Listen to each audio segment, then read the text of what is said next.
అనిల్ గారు నాకు ఇంకో సందేహం కూడా ఉంది. ఫర్ ఎగ్జాంపుల్ నేనున్నాను అనుకోండి. ఉదాహరణగా మాత్రమే ఇది. ఉదాహరణగా మాత్రమే అడుగుతున్నాను. సో, నాకు మా సొంత ఊర్లో ఒక ప్రాపర్టీ ఒకటుంది. ఒక ఇల్లు ఒకటుందనుకోండి. ఒక 50,00,000 రూపాయలకి ఆ ఇల్లు అమ్మేశాను. నాకేదో డబ్బులు అవసరమై 50,00,000కి ఆ ఇల్లు అమ్మేశాను. మరి నేను దాని మీద ట్యాక్స్ కట్టాలంటారా? కట్టకూడదంటారా? సో, ఒకవేళ కడితే ఎంత ట్యాక్స్ కట్టాల్సి ఉంటుంది? సో, దీని గురించి వివరించగలరు? రైట్ అండి. లైక్ మీకు ప్రాపర్టీ ఉన్నా లేకపోయినా ప్రాబ్లం లేదండి. నేను ఉదాహరణగా మాత్రమే అడుగుతున్నా. ప్రేక్షకులు గమనించగలరు. రైట్. సో ఫస్ట్ ఈ టాపిక్ తెలియాలంటే ఫస్ట్ క్యాపిటల్ అసెట్ అంటే ఏంటి, క్యాపిటల్ గెయిన్ అంటే ఏంటో తెలుసుకోవాలండి ఫస్ట్. ఏదైనా ఇప్పుడు మనం ప్రాపర్టీ అన్నారు కాబట్టి దీని గురించి మాట్లాడదాం. దీంట్లో క్యాపిటల్ గెయిన్లో 2 రకాలు ఉన్నాయి. Short term capital gain, long term capital gain. అది పెద్ద టాపిక్స్ అండి, అవి చాలా డీటెయిల్గా డిస్కస్ చేయాల్సిన టాపిక్స్. మనం క్లుప్తంగా మాట్లాడుకుందాం. ప్రాపర్టీ ఒకవేళ ఏదైనా ప్రాపర్టీ కనుక సేల్ చేసినప్పుడు ఫస్ట్ అది లాంగ్ టర్మ్ ప్రాపర్టీ అవ్వాలంటే దాన్ని మినిమం 3 years లైక్ 36 months అంటే మోర్ మీరు హోల్డ్ చేసి ఉండాలి. సో మీరు అది లాంగ్ టర్మ్ క్యాపిటల్ అసెట్ అవ్వాలి అంటే మినిమం 36 months అనేవి మీ పరిధిలో మీ అండర్లో ఉండాలన్నమాట. సో అప్పుడు మాత్రమే లాంగ్ టర్మ్ క్యాపిటల్ అసెట్ కింద దాన్ని కన్సిడర్ చేస్తూ ఉంటారు. సో దాన్ని సేల్ చేసినప్పుడు దాని మీద వచ్చే బెనిఫిట్ ఏదైతే ఉందో దాన్ని లాంగ్ టర్మ్ క్యాపిటల్ గెయిన్ అంటారు. ఫర్ సపోజ్ మీరు 50,00,000కి ప్రాపర్టీ సేల్ చేశారు కాబట్టి మీకు ఫస్ట్ మీకు కొనడానికి కానీ లేకపోతే కన్స్ట్రక్ట్ చేయడానికి కానీ ఎంత కాస్ట్ అయిందో చూస్తారు. ఒక 30,00,000 అనుకోండి, ఓ 10 years బ్యాక్ 30 lakhs పెట్టి కట్టుంటాము. సో 10 years బ్యాక్ 30 lakhs పెట్టి కట్టారు అనుకుందాం. ఇక్కడ లాంగ్ టర్మ్ క్యాపిటల్ అసెట్కి మెయిన్గా ఉండే బెనిఫిట్ ఏంటంటే ఇండెక్సేషన్ బెనిఫిట్ అనేది ఇస్తారండి. సో ఇండెక్సేషన్ అంటే ఇన్ఫ్లేషన్ రేట్స్ పెరుగుతూ ఉంటాయి. ఇన్ఫ్లేషన్ ఇండెక్స్ అనేది మన డిపార్ట్మెంట్ వాళ్ళు స్పెసిఫై చేస్తారు.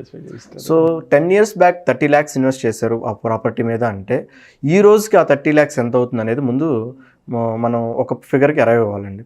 సో అది అరైవ్ అవ్వడానికి మనకి ఇండెక్సేషన్ రేట్స్ ఉన్నాయి, వాటి ప్రకారం ఎంత కాస్ట్ అయింది అనేది చూస్తూ ఉంటాం. తర్వాత మీరు దాని మీద ఏదైనా ఇంప్రూవ్మెంట్స్కి సంబంధించి ఏదైనా కాస్ట్ ఇంకర్ అయ్యారా అనేది కూడా చూస్తూ ఉంటారు. సో ఒక ఫిగర్ అరైవ్ అయిన తర్వాత మొత్తం కలిపి ఒక 45 lakhs అయింది. ఈ రోజుకి మీరు అప్పట్లో 10 years బ్యాక్ 30 lakhs అంటే ఈ రోజుకి 45 lakhs ఈజీగా అవ్వచ్చు.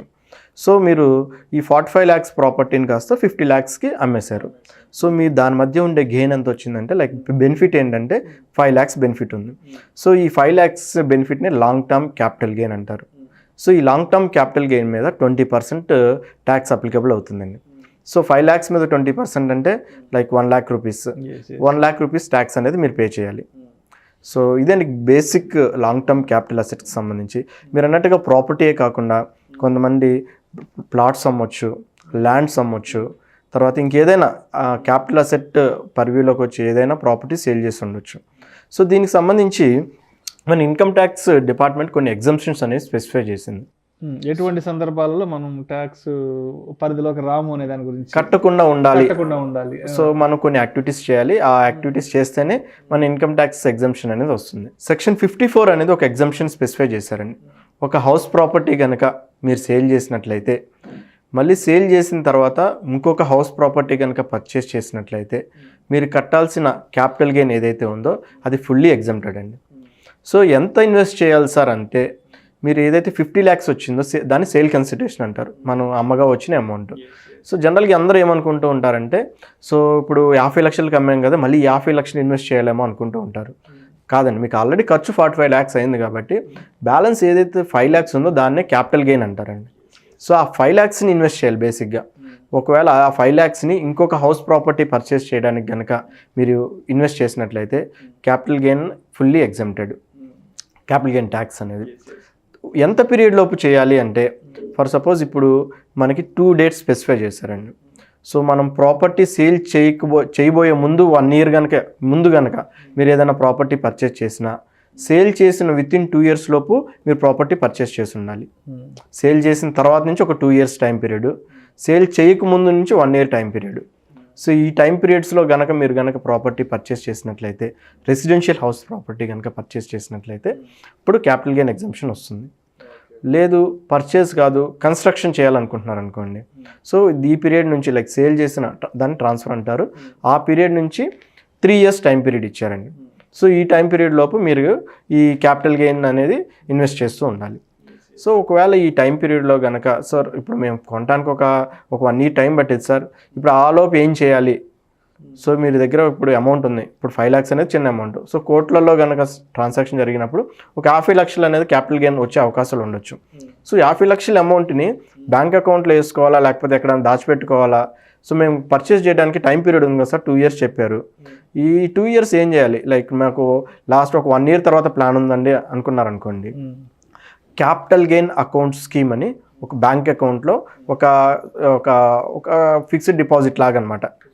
So capital gain account scheme అనే దాంట్లో మీరు బ్యాంక్ వాళ్ళు అడిగితే చెప్తారు, దాంట్లో ఇన్వెస్ట్ చేయాలి. ఎప్పటిలోపు చేయాలి? ఇప్పుడు మీరు రిటర్న్ ఫైల్ చేసే డ్యూ డేట్ ఎప్పుడైతే ఉందో ఆ డ్యూ డేట్ లోపు, ఫర్ సపోజ్ మీరు డిసెంబర్లో సేల్ చేశారు ప్రాపర్టీ, అమౌంట్ వచ్చినాయి, మన రిటర్న్ ఫైలింగ్ డ్యూ డేట్ వచ్చేసి నెక్స్ట్ జూన్ అనుకుందాం ఎగ్జాంపుల్కి. నెక్స్ట్ జూన్ అనేది డ్యూ డేట్ ఉంది కాబట్టి ఈ లోపు మనము ఈ క్యాపిటల్ గెయిన్ అకౌంట్ స్కీమ్లో డిపాజిట్ చేయాలి.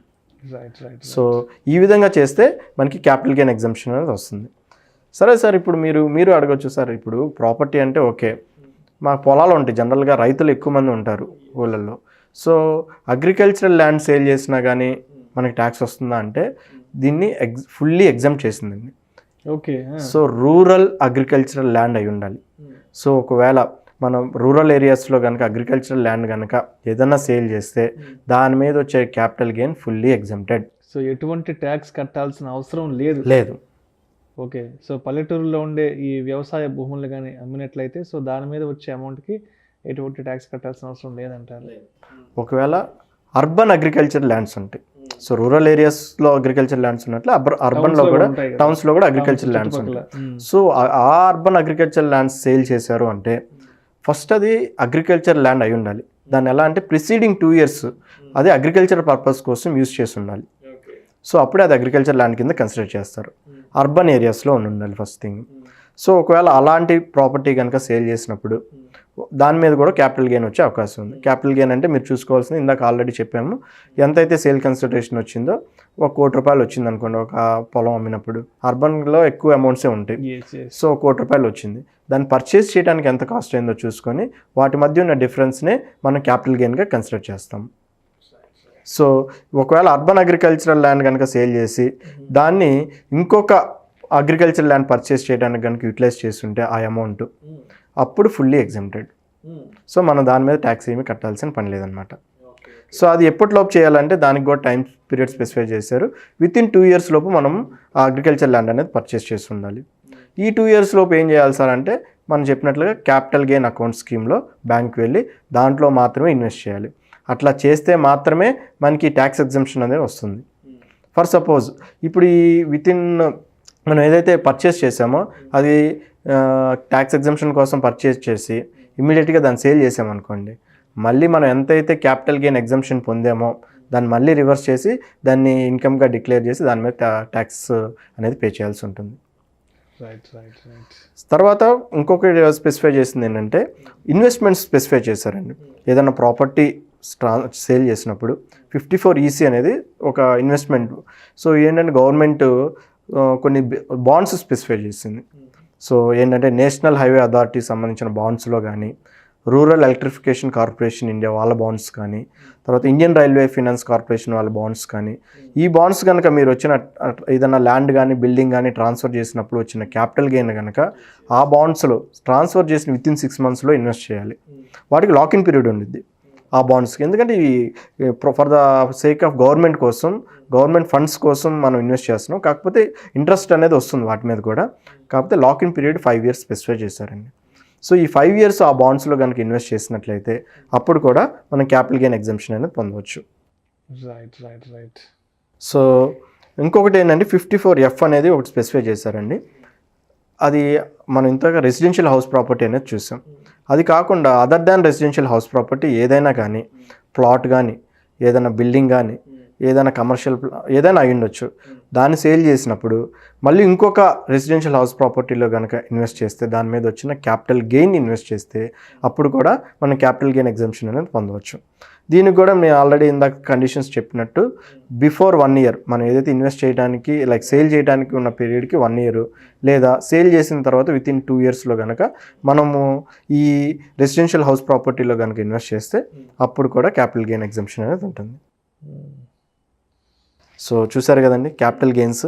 చాలామందికి తెలియదండి ఇప్పుడు ఒక ప్రాపర్టీ సేల్ చేసినప్పుడు క్యాపిటల్ గెయిన్ వస్తుందా, అసలు ట్యాక్స్ ఉంటుందా, ఉంటే ఎంత ఉంటుంది, సరే ఉన్నప్పుడు మనం దానికి ఏం చేయాలి.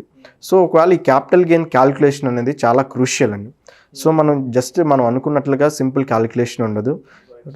ట్రాన్స్ఫర్ డేట్ ఏంటి, ఫేర్ మార్కెట్ వాల్యూ ఎంత ఉంది, రిజిస్టర్డ్ వాల్యూ ఎంత ఉంది, దానికి సంబంధించిన ఇండెక్సేషన్ ఎంత ఉంది. సో ఇవన్నీ ప్రాపర్గా ఒక ప్రొఫెషనల్ దగ్గరికి వెళ్ళి ప్రాపర్ గైడెన్స్ తోటి మాత్రమే మీరు క్యాపిటల్ గెయిన్ కంప్యూటేషన్ అనేది చేయించుకోవడం అనేది ప్రిఫరబుల్ అండి.